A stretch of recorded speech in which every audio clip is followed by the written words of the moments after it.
kar qilib o'bukim maqtab sotgan narsasi tufta bo'ladi. O'shaning uchun hozir qaranglar, juda ham kerakli ma'lumot aytib o'taman. Kobeltga biladigan bo'lsa.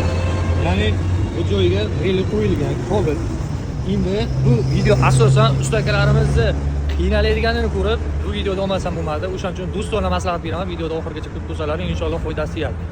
Hop, bu Kobelt ko'rdilaring, bunga programmasini, o'zim programmasini chiqtirib qilib ko'chirib olganman-da. O'zingizni programmangizni yozib, relilarini bu joydagi relilarini olib tashlab, bu joyga ko'chirganmiz. Nari jentramizni ham programmasini qilganmiz. Hozir buni ham programmasini chiqtirib qilganman. Hop, endi mana programmani ichini ochib, endi oddiy bitta joyini ko'rsataman. Bu Kobeltga 55-56 bin formatda chiqtirib qilingan. Hop, oddiy joyini ko'rsatadigan bo'lsam, temperatura vozdux, ya'ni hop reli qo'yilgan, lekin religa bajaradigan narsani o'zi yo'q bu yerda. Hech qanaqa reli bajaradigan ish bo'lmagan. Ya'ni zajganizni surib berish uchun reli qo'yiladigan bo'lsa, o'sha relini biron bir narsa o'zgartirish kerak. Bu programmada hech nima o'zgartirilmagan, ya'ni stokiy programma, oz-moz programma qilinganda shu programma sotuvga chiqqan, buni arzonligiga uchib, programma arzonligiga uchib odamlar mana bunaqa misol uchun chip tuning yo'q, chip tuningda ishlashni bilmaydigan ustakalarimiz yoki ukalarimiz faqat programma yozishyapti, bu kundan musor programmalarni sotib olishyapti-da, yozishyapti, lekin hech qanaqa bu rezultat bermaydi. Relini qo'yasizlar, azob bilan biron bir azob bilan mehnat qilib qo'yapsizlar-da, pulga sotib olgan programmalaring yozasizlar, hech qanaqa effekt bermaydi. Klient недовольный ketasizlar oldilaringdan. Sizlarga aytadigan do'stona maslahatim, normalniy programmachidan bir ishonchli programma sotib olsalaring, yozsalaring, hop, mayli pakalarni chip tuningni o'rganmasalaring ham, paka normalniy programma ishlatsalaring, yozsalaring effekt beradi. U bunaqa programmani hozir kimdandir necha pulgadir sotib olgan yo tekin joydan olgan, yozgan, qaysidir usta bilmayman, lekin ne azobda bitta relini qo'yib ishlataman deydi, reli hech nima vazifa bajaradigani yo'q. Ne za что mashin bo'g'ilyotibdi, hech qanaqa rezultat yo'q. Bizga kelishyapti, bo'g'ilgan mashin deb yangi mashin programma qilib beryapmiz. Uni ko'rganimizda ichida hech qanaqa narsa o'zgartirilmagan. Quruqqa zajgan edi, ko'tarib qo'yilgan bo'ldi. Benzinda chaqillab ketadi, gazda bo'g'ilib yuradi, hech qanaqa rezultat bo'lmaydi. Xo'p, endi agar shoshmaydigan bo'lsalaring, Gentrani ham programmasini ko'chirganman, u haqida ham tushuntirib beraman.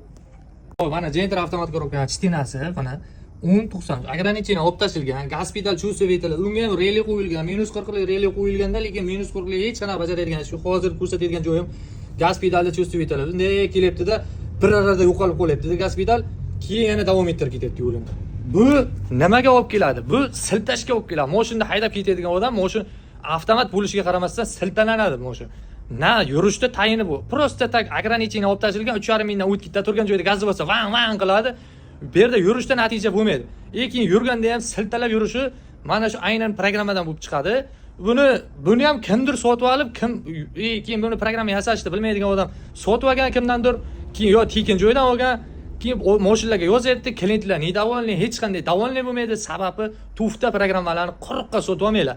Sal mana kabel-pabillar oldilaringmi, biron bir narsalar oldilaringmi, misol uchun yozishga biron bir narsa olganlaringdan keyin ayli programma yasashni o'rganmasalaring ham, sizlarga maslahatim, yaxshiroq programma ishlatsalaring, erta ham klientga tushunar-tushunmas jabr qo'ymaysizlar, galovkalarini ishdan chiqarib, bir joylarini buzib qo'ymaysizlar. Mashinada yurishi zo'r bo'ladi ikkinchidan. Uchinchidan klient довольный bo'lib, sizlar so'ragan xizmatlaringga so'ragan pulni og'rinmasdan beradi klientlar ham. Bu yerda bunaqa dabdala musor programmani yozasizlar, quruqqa vaqtlaring ketkazib, relini o'ylaysizlar, ne umidda, lekin programmani ichini tufta qilib tayyorlagandan keyin nima foydasi bu? Kar qilib o'bukim maqtab sotgan narsasi tufta bo'ladi. O'shaning uchun bir Xudodan qo'rqadigan, bir normalniy tushunadigan, texnika normalniy tushunadigan odamdan programmani sal qimmatroq bo'lsa ham, boshqa qilsa ham, sal xarajat qilinglar, ustlaringda ishlash uchun sal xarajat qilib sotib olinglar. O'shanda bir natijaga erishasizlar. Xursand bo'lasizlar yozilgan narsaga. Tekin narsani yozasizlar, yo'q bo'lmasa arzon joyda qidirasizlar, arzon joydan programma sotib olib, o'shani klientlarga yozib beryapsizlar, musor narsa. Yangi mashinalar brak bo'lib ketyapti. Sizlar sababchi bo'lib qolmanglar shu narsaga. Razmaj kompyuter sohasiga kirdilaringmi? Normalniy ish qilinglar. Ertaga kunda sizlar ham davomli bo'linglar, qiladigan ishlaringdan o'zlaring ko'ngillaring qolib ketadi bu ketishda. Nechta odamlar ko'rdim, mana shunaqa qilib tufta narsalar qilib, oxiri ishini yig'ishtirib boshqa sohaga o'tib ketganlarni ko'rganman. Bu nimada? O'zini ustida ishlamaslikdan, o'zini kasbiga xarajat qilmasligidan olib keladi.